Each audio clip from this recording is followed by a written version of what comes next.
What's up, everyone? How are you doing? It's your girl, Whitney Sol, pure gold, brown ivory. Currently, I'm in Nashville at a coffee shop. One of my favorite things to do. One of my favorite things to do is like to be at the coffee shop. It's something that I adopted while living in Asia. Being at really cool coffee shops and just being there and talking and meeting people and getting work done. Um, Again, it's your girl Whitney Sol, pure gold, brown ivory, your soul singer, and your brown yoga teacher. And as you can see in the description, I'm going to talk about reverse culture shock and grief and how do I cope with it. It's not 2020, 2021 has been very interesting, and I use the word a splinter.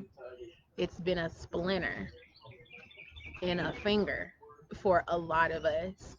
A lot of us, even though it's been a splinter, we've still had the opportunity to be very blessed in this time. And I feel like I'm also amongst that, yet still going through a lot of changes and transformation. So let's talk about what is reverse culture shock, okay? Have you heard of this term before? Have you ever lived in a different state and or country for a certain amount of time and come back to your home country or state and been like, what's going on? Why are all these people like this?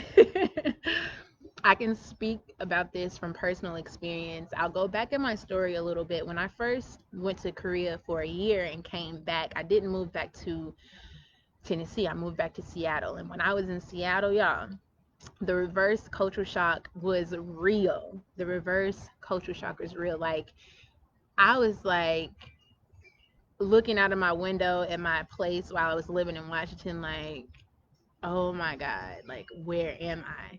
It was like, I don't know, I just felt very disconnected from where I was. And it took some time for me to get back into like myself, get back to myself. Um, it was more intense then, and I talk about that part of reverse culture shock to talk about this second time returning back to the States and experiencing reverse culture shock plus grief. And the way that that looks is the reason I came back to the States right now. It wasn't by choice, it was by force. Um, it was a divine decision. It ain't got nothing to do with me.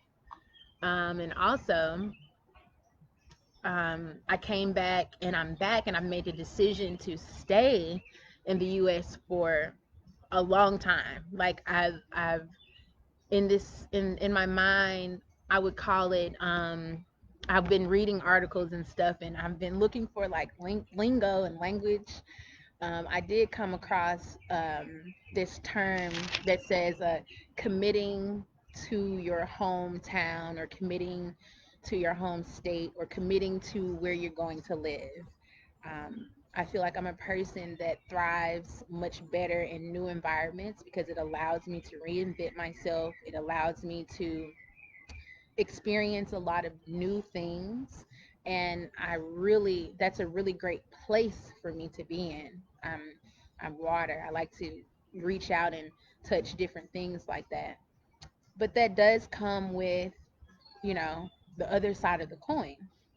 So let's talk about, okay, reverse culture shock. There are four stages of reverse culture shock. I'm going to tell you what they are, and then I'm going to, Sheba, really? Up, up, up. You don't want to get up? Well, why are you crying? You don't have to cry. Anywho, four stages of reverse culture shock. The first stage is disengagement. When you come back, you'll feel very much disengaged with your environment around you. You can come up. You'll feel just out of place, you know.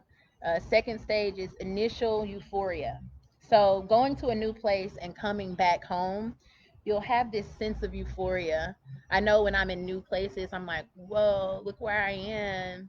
Ooh, look, it's so cool. Look at the city I live in and stuff like that.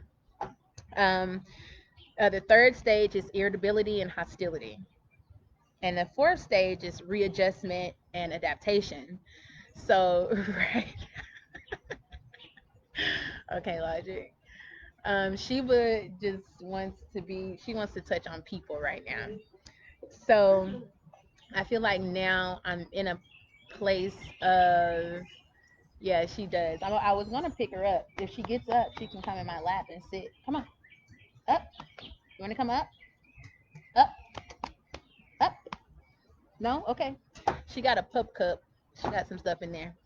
Um, right now, I'm in this stage of irritability and hostility, but I'm also in this space of adaptation and adjusting.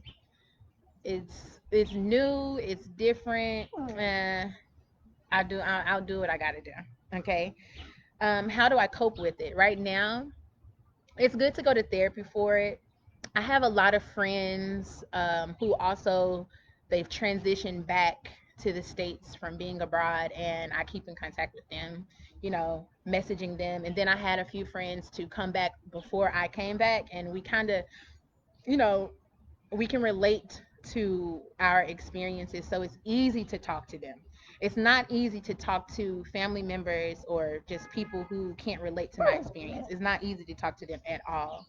So, and that's a part of disengagement, that's a part of readjusting, and it creates a lot of confusion and things of that nature, but it is what it is.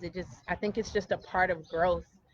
um Therapy is really good to talk about it with a therapist. It's really important for me to have a therapist that has similar experiences. The therapist that I had while I was in Korea, she did, and so she was really, really good. And I'm currently looking for another therapist that I can relate to in a different way. I want them to be black as well. So, recommend a black lady therapist that you guys know. So that's reverse cultural shock. So with cultural shock and being an expat, it made me think about the idea of like being happier if you live in a different place. Like if you decide to uproot and move. Oh, Candace, Dr. Harris, Dr. Harris showed up. Let me schedule. Dr. Harris. Um, Sheba is chilling. Yay, Sheba! Yay, Mama! She's a watchdog, okay? So she's watching out. Um, the idea of being happy, really? The idea of being happier, when you. Sheba is not my therapist. She is my emotional support dog, and she's my yoga watchdog. So she attacks people that aren't with, the whole yoga vibe if they come into our space. So she activates at that time. It's never happened, but if it needs to happen, I'm sure it will. The idea of being happier if you live in a new place. In some instances, I believe it depends on the person. Here, here. I believe it depends on the person. Being in a new place could definitely be very exciting and a really great decision for you. And moving around, what I found, moving around for me, it allows me to like tap into um, just different parts of me that I didn't know. I've learned so much in my travels. The things that I'm aware of, the things that I observe in my travels allows me to just be full of knowledge, like this different knowledge, and it's allowed me to learn about a lot about myself, about my limits and how limitless I am. But that could be, a little tricky for a lot of people. Okay. She got a pup cup at this place. Um, for me, all right, finish up, girl.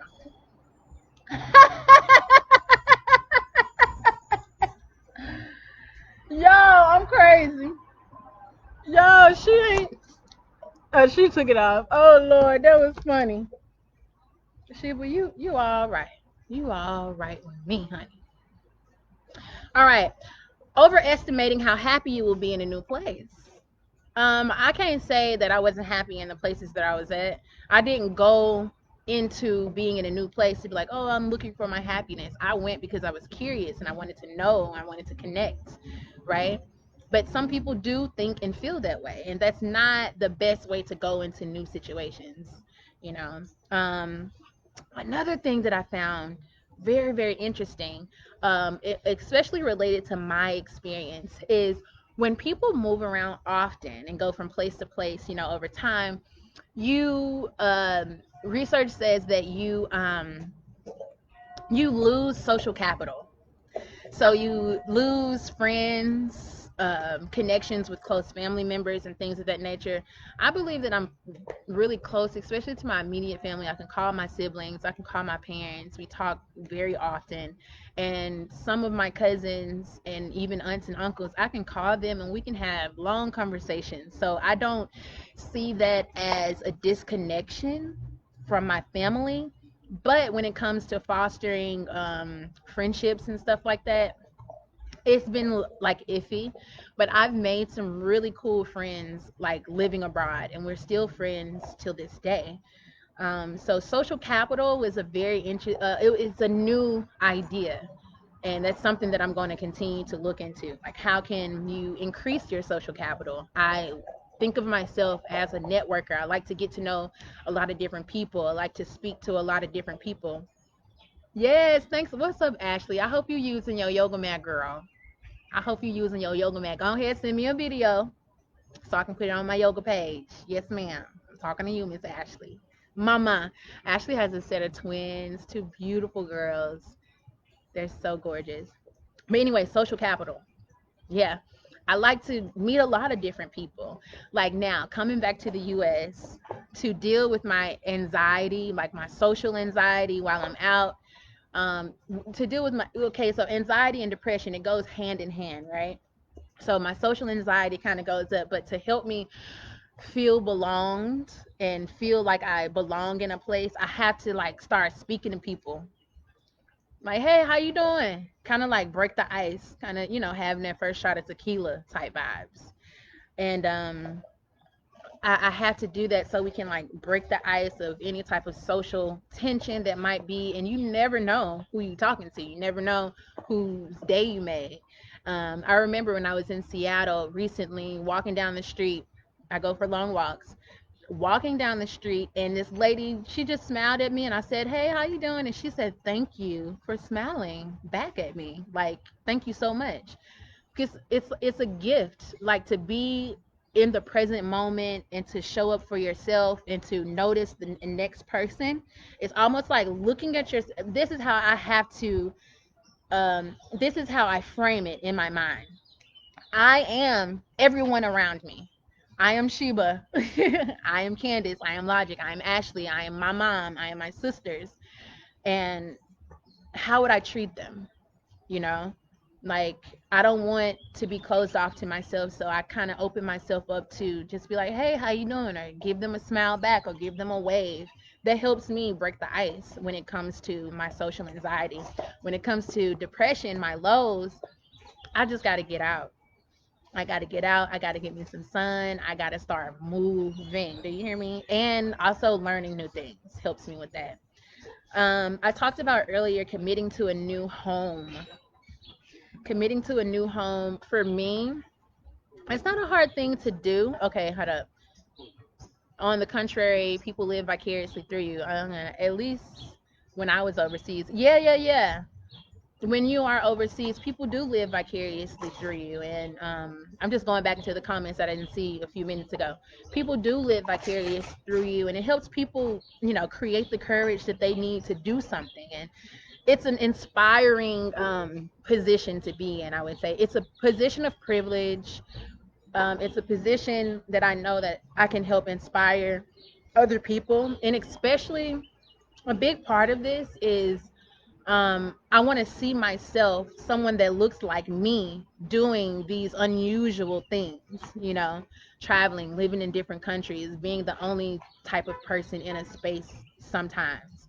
Um, I want to see people that look like me doing it, so that, who, I don't know, maybe your daughter is watching, maybe your son is watching, and I look like their auntie, and they find something inside of them that can do something similar and expand from that, expand their consciousness, expand their wealth, expand a lot of things, you know what I mean? So moving forward, how do I cope with reverse culture shock? I did mention grief as well, the anxiety, the depression. How do I cope with it? For one, I'm a yoga teacher.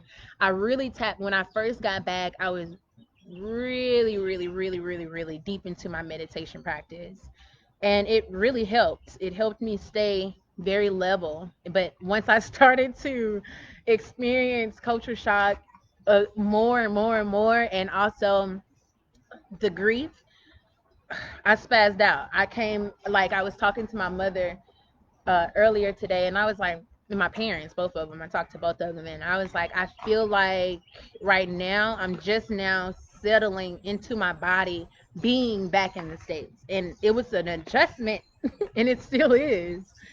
It's definitely an adjustment, because my my theme for this year is alignment, and it's been alignment. And to align, for me, it means to have everything, my mind, body, spirit, focused and in alignment with what I desire.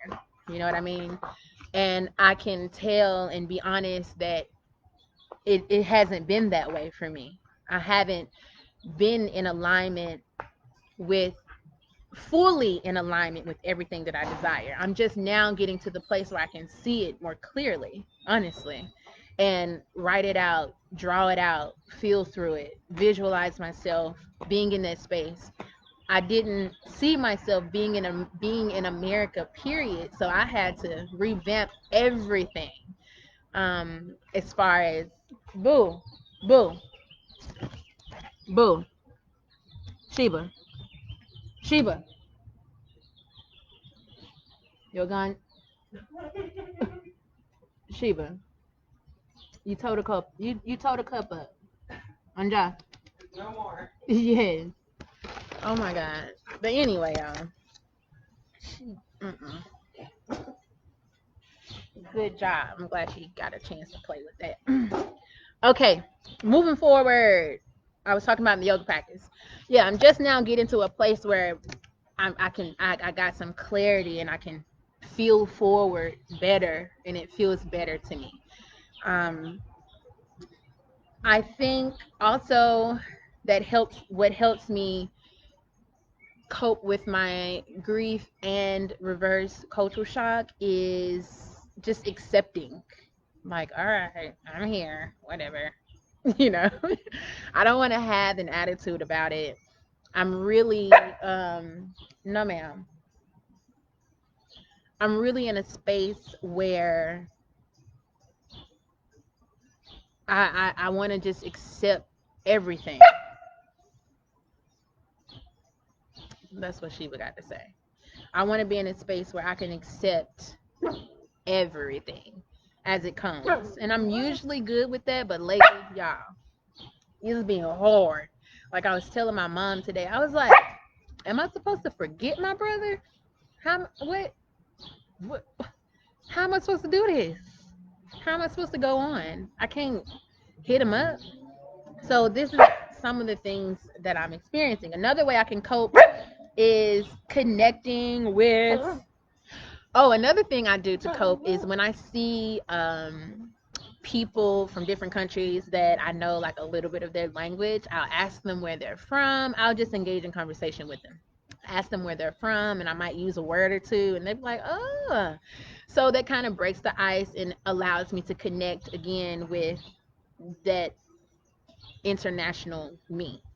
Um, Another way to connect is a few of my friends that I met abroad. They do a lot of philanthropy work and nonprofit work. So I donate to them. So donating to them allows me to just kind of feel, to be more specific. The school that I did some volunteer teaching at while I was living in India, in Mumbai, um, when the pandemic hit, they took a really large hit. It was in the slums of not oh yes, yes, yes, yes, yes. I don't have an ancestor altar yet. I used to, but I haven't been practicing since I've been back because I'm not as stable as I want to be. Like I don't feel like I have this space where I can just put that put that up and be in reverence the way that I am in reverence. But thanks for pointing that out. I will get that ancestor altar up and about. Usually I do a meditation altar, but I think now with this phase in my life, an ancestor altar is definitely important. Um, Giving back to the school that I taught at in Mumbai, when the pandemic hit, they took a large hit. So I gave to them, did donations to that organization.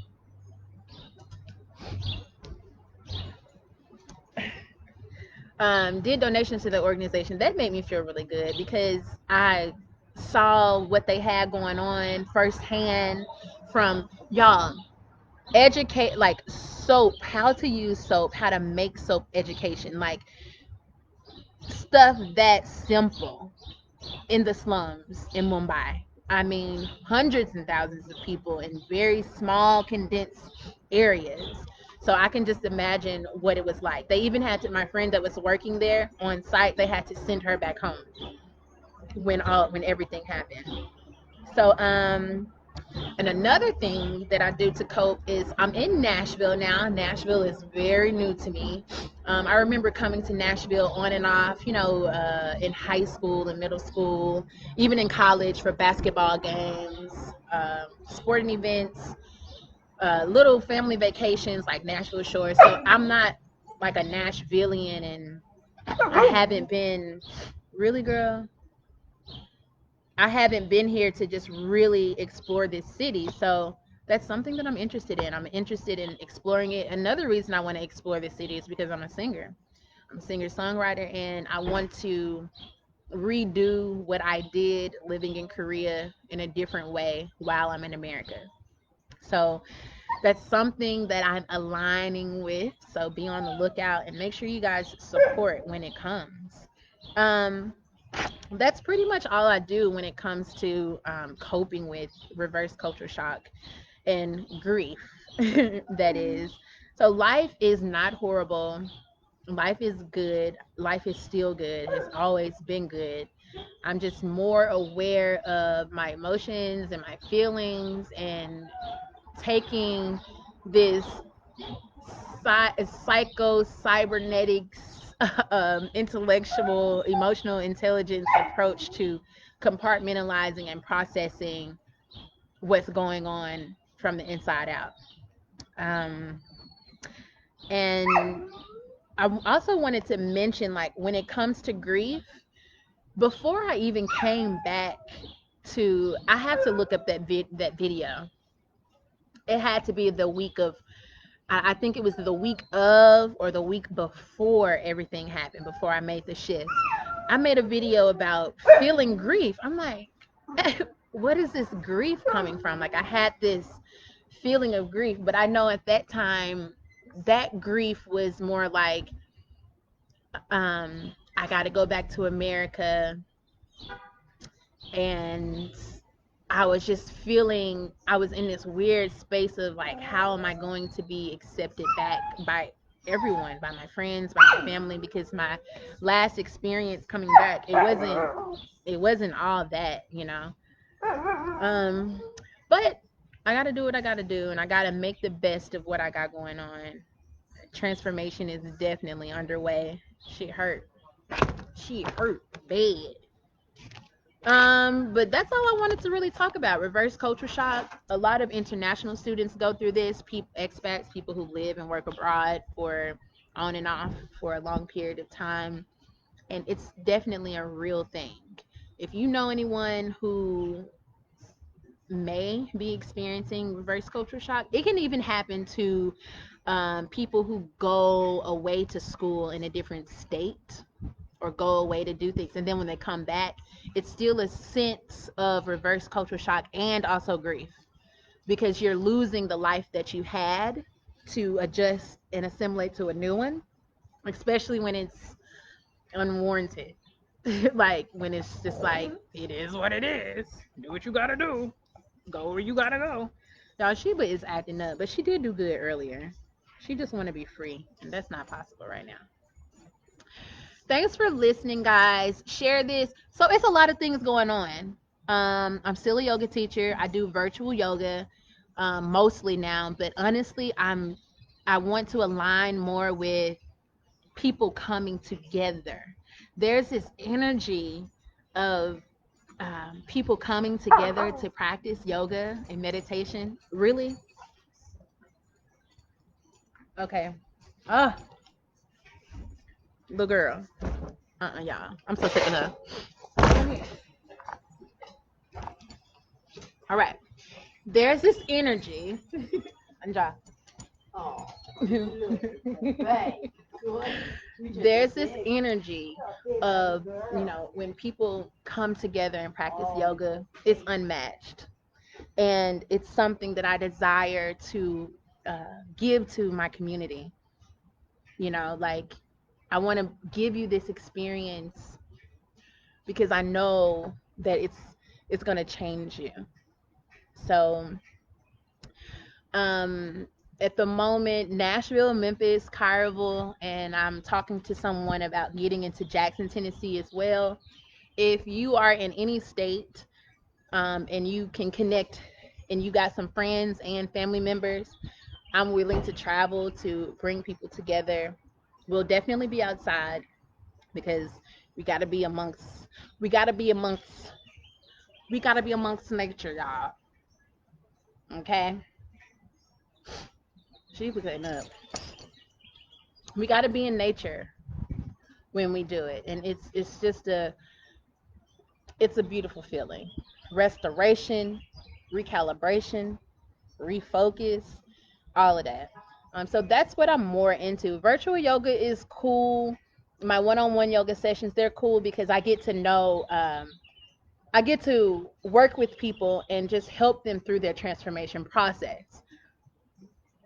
The transformation process is ugly, girl, and support through the transformation process is definitely needed. That's when you reach out to your yoga. Y'all, I'm changing my name. Yo Brown yoga teacher. I'm thinking of like a community yoga liaison. I also desire to work with families. Like if you have teenagers and young children and you want to incorporate a meditation practice, yoga practice between your entire family, I'll come to your home. We can be in the front yard, backyard. I'll bring mats. Don't say what enough. Be more specific. Let me see that. Let me see what you're talking about. I'll bring mats to you and I will work with you and your family for about an hour and a half. And these tools are so needed.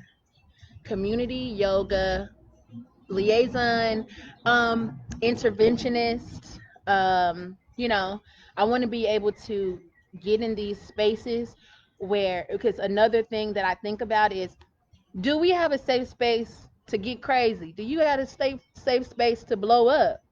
Yes, transformation is ugly, girl. Pull up that picture of Janet.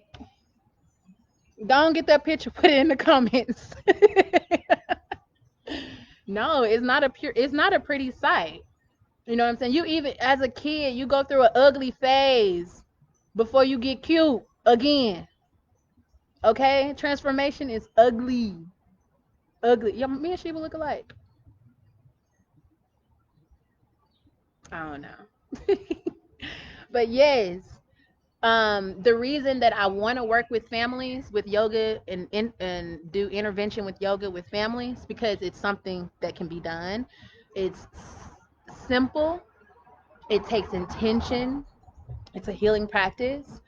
It'll teach parents and children how to like show up, be present for each other, in a sense of moving their body, focusing on their inner self, and it'll mitigate the gaslighting and the reflections of your hurt and pain that's coming from your child and coming back to you. You don't like it, they don't know what's going on, they don't like it, so you like this, and you want to call your kids bad, but no, they just showing you know what I'm saying. My last blow up, I saw that in myself. I saw teenage Whitney, but I also saw my mom and me and my mom, and I'm like, oh my gosh, we're so hurt.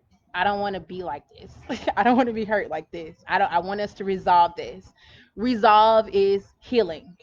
To resolve is to heal. To resolve is to restore. Restore yourself with a new spirit, a new perspective, a new way of moving, a new way of interacting. You know what I mean? So yeah, family, community yoga interventionist, community yoga liaison, family yoga interventionist, something like that. That's the vibe I'm going into when it comes to this yoga practice. I've online, and as I study marketing and things of that nature, I'm learning that people are out here really making a lot of money, like selling yoga courses for $1,500, $2,000, $2,500 to people that'll, take 10, 15, 24 sessions with you. I can do that, but I want to be in my community. I want to be in my community. Okay. This virtual is cool, but y'all, let's go to the park and let's get real. All right. I want to see you move. I want to be able to touch you and adjust you. I want to be able to move your energy around. That's what I said. That's what I mean. Not in a mean way, but like with the energy. You got to put your back into it, put your elbows into it, got to put your toes in it, okay? Because it's a part of transformation. And when you do get into a yoga practice, you got to be ready for what's going to come, because when you move that energy around, it's going to have to flow out. So you might get into some spaces that's going to test you. Yes. You got to get into it's going to make you get into spaces to test you, to see if you pass the test, or to see if it's resolved. If it's not resolved, you'll react. If it's resolved, you'll be able to respond in love, or love from a distance. Whatever needs to happen for your situation, right? Um, this is really cool, y'all. Thanks for listening. Make sure you're following Pure Gold Yoga on Facebook. We're on Instagram as well. Instagram is just now getting active. It's been a long time coming. I feel like right now, in my irritability, in my adjusting, in my assimilating back home, um, I know that there's a lot of love here, and that's what it keeps me going, and I think I'm in a space where I feel best when I'm in community or creating it. I'm in the process of creating it with my yoga. Um, in community, outside, amongst nature, and just connecting with new people, you know, to be able to hear your story and challenge you to push and move through, challenge you to write a new story, honey. Because my old story, honey, I had just, look, this is what I did to my old story. Here, Sheba, this is the old story. What you gonna do? Yes, old story. Sheba, old story. Old story. Yes. Old story. Old story. Sheba. Oh, that's a piece of turkey. Take it, girl. Old story. This is what I want to do with my old story. And I'm going to, wherever my old story is, I want to take This, you see it's blank. I'm going to write a new one because I deserve it. I'm worthy of it. And that's just what it is. Notepad drop. And I'm out this. I love y'all. Bye.